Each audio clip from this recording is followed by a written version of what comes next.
Alors, bonjour tout le monde. Bienvenue à cette sixième séance du plénier public de l'arrondissement de Fleurimont.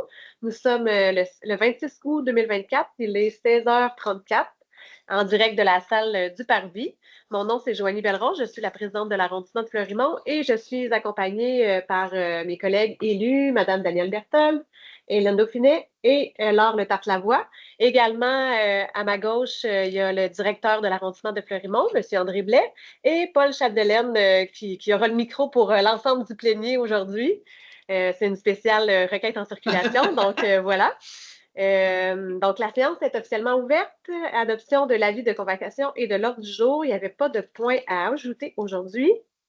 Lecture et adoption du procès-verbal numéro 5 du 10 juin 2024. C'était conforme à nos échanges. Ça date un peu, mois de juin, mais parfait. Alors, dans les dossiers à l'étude aujourd'hui, priorisation des requêtes en circulation. Donc, je vous laisse la parole, M. Chapdelaine. Merci. Alors, pour commencer, il y en a 7 à présenter. Je vous les présenter par ordre de pondération, le plus élevé et vers le moins élevé. Alors, la première, c'est concernant une problématique de vitesse pratiquée excessive sur la rue Labonville. C'est une situation qui est connue depuis assez longtemps, là, ce que je comprends. Je veux dire 2013. 2013, oui, c'est ça. Juste pour vous lire rapidement ce que le requérant écrit, circulation rapide, non-respect des limites de vitesse, rue utilisée pour éviter les feux de circulation coin King et Duplessis aux heures de pointe. Le soir, ce sont les livreurs qui roulent vite. Même chose sur la rue Brochu. Donc, la priorisation donne un score de 32 sur 46. Ben, moi, je suis entièrement à l'aise, même si c'est plus mon district, c'est maintenant celui à Mme Belle-Rose. On a travaillé fort durant le mandat de 2013 pour faire en sorte d'apporter des mesures de mitigation. Ça ne fonctionnait pas. On est même allé jusqu'à pousser l'audace à demander un sens unique qui a été refusé par 2 résidents du bas de la rue. On pensait que c'était pour vraiment apporter une solution à cette vitesse, à cette zone de transit-là. Ça n'a pas fonctionné. Donc, je vois encore une fois qu'aujourd'hui, les citoyens se mobilisent. C'est vraiment problématique. Les gens, comme on dit en bon français, c'est un shortcut. Ils prennent ça pour aller rejoindre King plus facilement. Puis il y a des enfants, puis les enfants ont droit, même si on n'ira pas jusqu'à dire que les enfants ont le droit de jouer dans la rue, mais ils ont le droit d'être en sécurité quand quand les enfants sont sur la rue. Et les gens aussi qui prennent des marches et tout ça. Là. Alors moi, je vous appuie 100% dans votre démarche, puis j'appuie les citoyens qui sont ici aujourd'hui pour que la requête chemine. J'ai aucun problème avec ça. Oui, le service des infrastructures, des eaux et des projets de genre va analyser conformément à ce qu'on fait habituellement. Et on va voir les conclusions de ça. Parfait. Puis, j'ajouterais, c'est ça, parce qu'on a eu quelques échanges avec les citoyens. C'est beaucoup de mobilisation, puis il y a eu beaucoup de gestes de faits, comme aller voir les commerçants, par exemple, puis faire la sensibilisation. Donc, je pense qu'on est rendu à un autre niveau d'intervention. J'espère que cette fois-ci, on va trouver des solutions durables aux problèmes de vitesse dans ces rues-là. Ça le fait? Oui. Donc, pour la deuxième, on parle de la rue Assomption, de l'Assomption. Donc, on a un score de 31 sur 46. Le requérant demeure dans le secteur près de la rue Zéphirin-Cormier.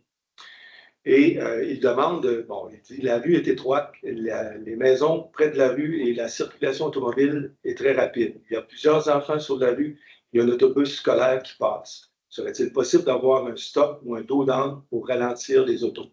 Ça vient de Mme Dauphinet. C'est ça. Alors, donc le score est de 31 sur 46, ce qui est quand même assez élevé. Ça aussi, c'est une demande qui date de plusieurs années. Ce n'est pas la première fois que les citoyens en parlent. C'est une rue très étroite. L'an prochain, s'il n'y a rien qui change, la rue va être surclassée, ce qui risque d'empirer en plus les problèmes de vitesse. J'espère que cette fois-ci, nos services vont juger qu'il y a quelque chose de plus qui peut être fait pour assurer la sécurité de tout le monde sur cette route. Il va sûrement y avoir des études de vitesse. Oui. Ça va? Oui. Oui. Oui. Alors, pour la troisième, on parle à l'angle de rue Sainte-Famille et 13e Avenue Nord. Alors ici, ce n'est pas des requêtes qu'on vous présente habituellement, ça concerne l'interdiction de stationnement. Mais dans ce cas-ci, il s'agit d'une question de sécurité, c'est pour ça qu'on vous l'amène. Parce que normalement, c'est plutôt relié aux usages qu'on fait. Donc là, c'est vraiment relié à la sécurité. C'est une conductrice de la compagnie d'autobus des cantons qui demande de mettre une interdiction de stationner devant le 879 rue Sainte-Famille, au coin de la 13e Avenue Nord, parce qu'il est difficile, donc pour elle, pour l'autobus, de tourner à gauche sur la rue de la Sainte-Famille en provenance de la 13e Avenue Nord lorsque des véhicules sont stationnés à cet endroit. Alors, le score également est assez élevé, la pondération, 31 sur 46. Moi, je pense que c'est tout à fait recevable. Oui, l'autobus scolaire, ça a de la misère à circuler, c'est qu'il y a un problème. Puis j'avais eu beaucoup de résidents dans ces rues qui disaient que il y avait, je pense que c'était un stationnement pour 120 minutes. Là. Il n'est pas respecté, les gens ils stationnent. C'est difficile de dire, de faire prioriser cet aspect-là au service de police, de dire aller donner des contraventions. Donc, je pense que ça va régler, en tout cas, le bout proche de l'école. Oui, parce qu'on parle de un ou deux cases de stationnement pour plus. Parfait. Moi, ça me va. Donc, la quatrième, on parle à l'intersection de la rue des Ormeaux et de la rue Woodward. Alors, simplement, qu'est-ce qui est écrit? On a un score de 29 sur 46, c'est quand même élevé. Sécurisation de l'intersection Woodward-Galt demandée. La fin des travaux sur Galt-Est pourrait être une bonne opportunité de protéger cette intersection. Alors, le requérant fait référence aux travaux sur Galt-Est, bien sûr, mais il a annexé, je ne sais pas si vous avez eu le temps de lire son plaidoyer, qui est très, très bien fait, là, avec des photos, des diagrammes. Il explique, il illustre très bien ce qu'il veut. Donc, moi, je suis entièrement d'accord avec ça. C'est une question de sécurité là aussi. Donc, on demande d'interdire du stationnement à l'angle des Ormeaux-Woodward, à certains endroits pour que le champ de vision des automobilistes soit correct, qu'on puisse arriver au coin puis pouvoir repartir là, sachant exactement qu'est-ce qui arrive d'un côté et de l'autre. Oui, mais ça, c'est. Dans le fond, c'est que la rue des Ormeaux, c'est du côté gauche de la gare. C'est une rue très résidentielle. C'est seulement des familles qui habitent là. Puis, là, il y a deux demandes. Il y en a un au point. La prochaine. Au point gare. Oui. Puis au point Woodward, c'est qu'il n'y a pas de stop. Puis c'est comme c'est en ronde. Donc, les gens peuvent accélérer puis ils arrivent sur cette rue-là super résidentielle, familiale, très rapidement. Donc, c'est pour ça qu'ils demandent soit de mettre un stop, un saillie de trottoir pour que ça puisse moins tourner en accélérant. Puis, effectivement, au point des rues, c'est que dans ce coin-là, il y a beaucoup de gens qui se stationnent pour l'hôpital. Mais il y a aussi, maintenant, il y a l'armée qui est là à l'ancienne Blue Mountain. Donc, ça va rajouter beaucoup de circulation puis d'automobiles. C'est ça, il y en a qui se stationnaient vraiment au point. Donc, là, la visibilité, en plus, était vraiment nulle. Alors, il y a toutes ces demandes-là qui avaient été faites. Puis, du côté de Galt, avec les travaux, en fait, c'est que ce qu'on aurait aimé, c'est que quand on monte Galt puis qu'on veut tourner sur des ormeaux, qu'il vous plaît. Parce que sinon, ben là, c'est les gens, quand ils voient qu'il y a une opportunité, ils se dépêchent. Fait qu'ils arrivent encore une fois très rapidement sur la rue. Mais ce qu'on va expliquer, c'est que la flèche va juste être dans un sens. Fait que là, comme dans le sens quand on descend plutôt quand on monte. Puis quand on monte, il va y avoir deux voies, une pour les autos qui continuent puis ceux qui tournent. Donc là, il n'y aura pas de flèche à gauche. Donc, vu qu'il n'y aura pas de flèche, ça serait peut-être intéressant de mettre un bolard à l'entrée de cette rue-là pour pas que les gens arrivent très vite. Mais toutes les propositions, effectivement, sont bien documentées. Puis la demande est très bien faite. Il faut dire que cette requête-là, ça concerne ces deux demandes, dans le fond, interdiction de stationner et ajout de panneaux de signalisation d'arrêt. Oui. Puis là, c'est ça, on voit la demande citoyenne, mais il y avait aussi une demande de Custo qui sont propriétaires de la Blue Mountain avec l'armée. Oui. Là, on ne la voit pas là, mais il y a eu une demande aussi déposée. Oui, on a présenté ça. ça. Ça, c'est correct. Donc, on voit qu'il y a une récurrence aussi. Oui, exact. C'est un secteur qui est en développement, qui est en modification, je dirais, là, où il y a de plus en plus de gens qui habitent le secteur et ça amène ce genre de problématique. Je pense que c'était écrit aussi qu'on regarderait pour le stationnement sur la 10e avenue, qui serait peut-être plus approprié que les gens se stationnent là plutôt que sur cette petite rue résidentielle-là. Fait qu'il y a plusieurs démarches en cours pour ce coin-là. Oui. Donc, 29 sur 46, et la prochaine, vous m'avez devancé sur des Ormeaux-Gare-Est. Donc, vous l'avez expliqué, 23 sur 46, son score. Et la demande, c'est concernant la vitesse pratiquée excessive, mais c'est d'ajouter un slowdown, un voleur pour réduire la vitesse. Donc, ça, c'est 4 et 5. Pourquoi celle-là à cote moins haut, 23? Oui, bien, elle, à La date? 23 sur 46, si on voit là. Identité.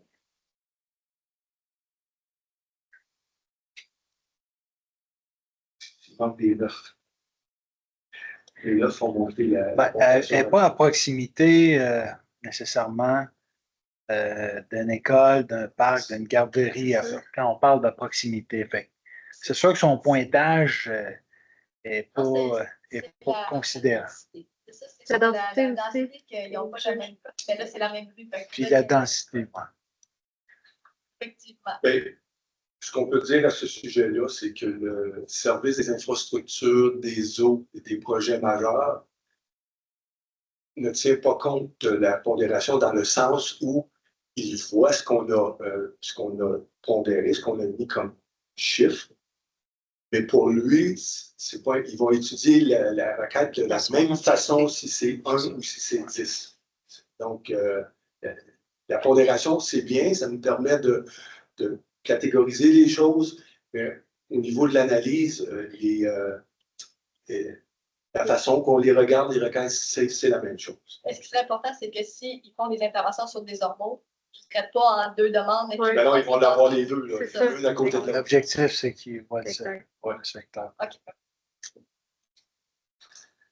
Alors, la 6e concerne la rue Normand. Oui. Et la requérante demeure dans le coin du 2308. C'est ça, c'est entre Rabi et Jeté. Alors, je vais vous lire ce qu'elle mentionne dans sa requête. Cela fait plusieurs années que moi et les voisins nous plaignons de la vitesse sur la rue Normand. Depuis que celle-ci a été rapetissée, cela est encore moins sécuritaire de s'y promener. Les personnes qui ont signé ont fait part de leurs craintes tant qu'à la vitesse, la réduction de la rue, le non-respect de l'arrêt à la rue Jetée par plusieurs automobilistes, du non-respect de la distance des automobiles et eux quand ils marchent ou font du vélo sur le bord de la rue. On nous a dit que la rue avait été rapetissée afin de réduire la vitesse. Nous ne pouvons constater que le contraire. J'ai joint les fichiers des coordonnées et des signatures des personnes. Donc, oui, c'est vrai que quand on présente les travaux qu'on va refaire une rue, qu'on spécifie qu'on va réduire la largeur de la rue, on vient mentionner que ça a un effet dissuasif, ça a pour effet de un peu modifier le comportement des automobilistes, les faire ralentir. Mais ce que cette personne-là nous dit, c'est que selon elle, ça n'a aucun impact. Et je suis d'accord avec elle. Parce que j'emprunte cette rue-là souvent. Quand j'arrive de l'épicerie ou whatever, c'est mon quartier. Et c'est fou comme ça va vite.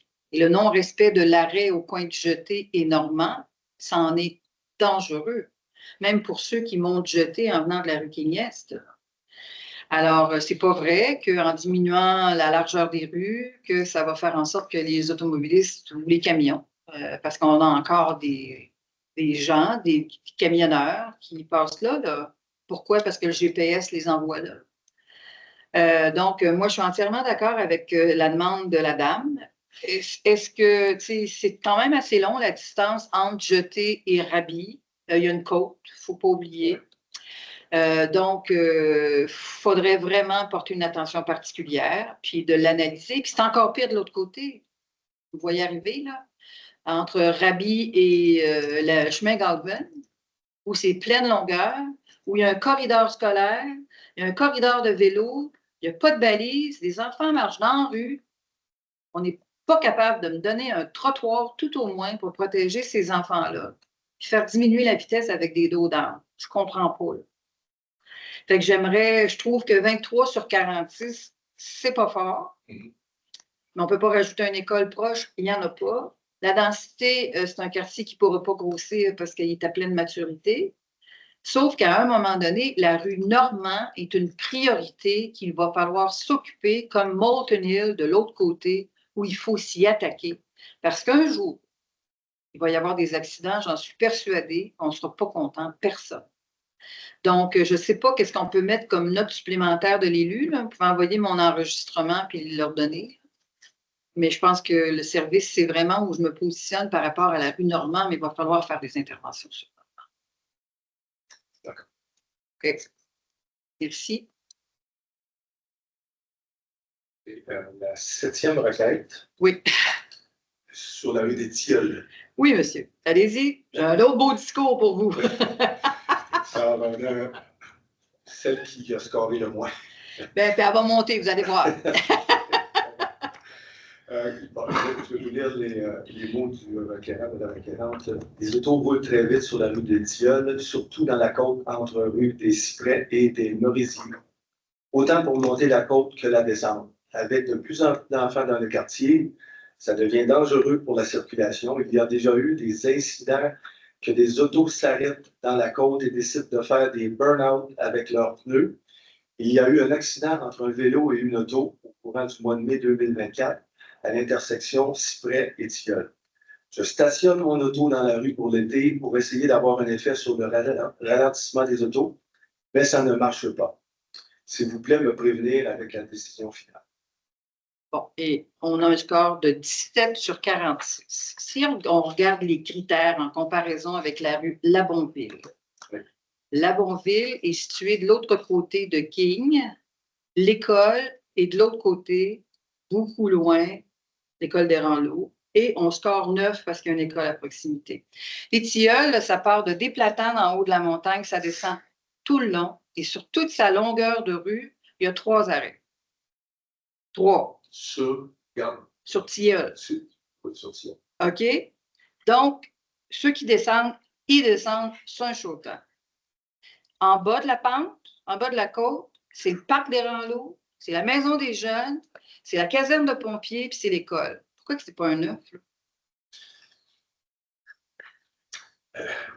Ce que je peux dire à ce sujet-là, c'est qu'on est en train de réviser les points de pondération pour afficher un peu plus de réalité qu'on voit sur le terrain. Bien là, j'aimerais ça que le 1 soit changé en 9, parce que c'est la même réalité que sur Labonville, c'est exactement la même chose. Puis, je ne comprends pas que déjà dans un autre dossier sur des Tilleuls, qu'on nous a dit qu'on ne remettrait pas les bollards dans le milieu parce que ça avait un effet exactement pour faire diminuer la vitesse. On ne veut pas les remettre. Là, on va me dire qu'on ne mettra pas de bollards, on ne mettra pas d'eau d'âne, qu'il n'y aura pas de mesure de mitigation sur cette rue-là. Imaginez-vous en hiver. Ça descend tout le long. Donc, il faut qu'il y ait une préoccupation pour cette rue-là parce que ça ne fait aucun sens. Moi, je suis d'accord pour modifier la pondération de 109, ce qui fait 27, 26 sur 40. C'est quand même pas élevé, là, mais c'est parce qu'on a des rues. Et ce que je m'aperçois de plus en plus dans le traitement de nos requêtes en circulation, c'est que, bon, là, on a vu pousser des dos d'âne autour des écoles, etc., etc. Avant, la ville de Sherbrooke ne voulait pas en mettre nulle part. Puis là, on est en train d'en mettre à peu près partout. Mais qu'on reprenne les rues où on a vraiment des problématiques de vitesse, comme Moulton Hill, où on s'est battu avec monsieur, je ne me souviens pas de son nom de famille, qu'on lui disait non, non, non, c'est impossible. Il nous a sorti 8000, monsieur Maxwell, il nous a sorti des images de nouveaux genres de dos d'âne parce que le monsieur, il veut, puis on le croit, puis on lui a toujours dit non. Bien là, on commence à en installer, on commence à en poser. Bien là, il va falloir qu'on s'attaque où vraiment où il y a des problèmes de vitesse dans les rues. Là. Ouais, c'est une des meilleures façons de réduire la vitesse vidéo-gambe, Bien, effectivement. donc, je sais que c'est pas le fun pour les déneiger. Trous dans la rue. Ah ouais, mais ça, on en masse. C'est pas nécessaire d'en rajouter, il y en a assez. Mais c'est ma réflexion pour Tilleul. Je sais que vous allez changer la pondération, mais je pense que je parle au nom de tous mes consoeurs, là. Je me dis, c'est bien beau qu'on se fie sur des critères, là, mais à un moment donné, ceux qui habitent les rues, ceux qui sont là, c'est eux qui vivent la problématique. C'est eux qui la constatent aussi. Merci. Fait qu'elle aurait 25 sur 46. 17 plus 9. 26 sur 46. Puis, c'est quoi le critère de la proximité avec une école? Est-ce que c'est une distance en mètres? Pas de distance. C'est à la discrétion du coordonnateur de la coordonnatrice Qui analyse Mais comme avec je vous ai expliqué, ces différents critères-là sont en analyse révision. pour être révisés. Par exemple, s'il y a des arrêts d'autobus à proximité, ça pourrait être. Puis la première, la date d'entrée en vigueur, ben, plus raison d'être là parce que les requêtes, on les traite immédiatement. Quand il arrive. Donc, La il n'y a plupart, pas ils ont des un historiques. mois, 3 mois, 6 mois. La plupart, ils ont des historiques aussi maintenant. Là. C'est ça, exact. Fait que, ça va changer. Là, avec, On peaufine notre grille d'analyse au bénéfice des citoyens. Parfait. Un grand merci, M. Chapdelaine. C'est ce qui clôt notre comité plénier public pour aujourd'hui. Et pour ceux et celles qui nous écoutent ou nous écouteront plus tard, on vous remercie de réduire votre vitesse de croisière dans les prochains jours, mois, années. C'est les enjeux de sécurité en lien avec la vitesse. C'est un enjeu qu'on traite, c'est vraiment généralisé comme problématique à la ville de Sherbrooke et dans plein d'autres villes au Québec, évidemment. Mais c'est énormément d'argent qu'on investit pour analyser, étudier chaque tronçon, trouver des mesures de mitigation. Puis, on sait très bien qu'un changement de comportement aurait le même impact de réduction de vitesse et viendrait sécuriser nos citoyens et citoyennes. Donc, on vous invite à ralentir. Alors, on se retrouve dans 5 minutes pour la séance régulière du Conseil d'arrondissement. Merci.